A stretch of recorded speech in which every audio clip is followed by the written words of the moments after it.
Vipi mdogo wangu? Mbona hai hivyo? Yaani dada, kijiji chenu ndio kipo hivi? Mambo ulikuwa hujui? Na ngoja nikwambie kitu kimoja.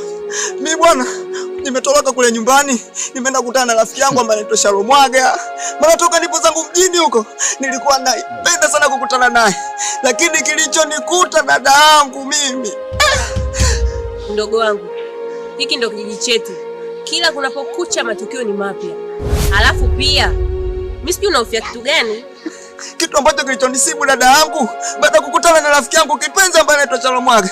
Naambia kuna jitu limetokea.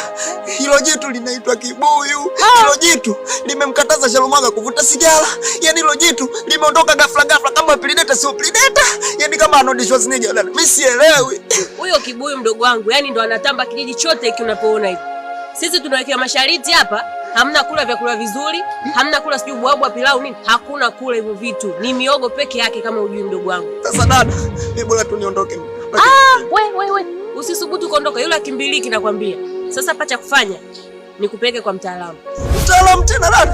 Yaani mimi niende kwa mganga? Akatimia huko mjini. Mimi ni Shalobalo. Sinaone tu nimevaa mavazi yao, mimi nataka tuwe sana kijiji chenu. Lakini mimi huko mjini Shalobalo. Niende tena kwa mganga dada? Mdogo wangu, hapo ndo nakusaidia uishi kijijini. Yaani mtaalamu na sisi watu wa mjini tofauti dada, lakini sawa, twende. Basi sawa. Twende sasa. Hizi hamna.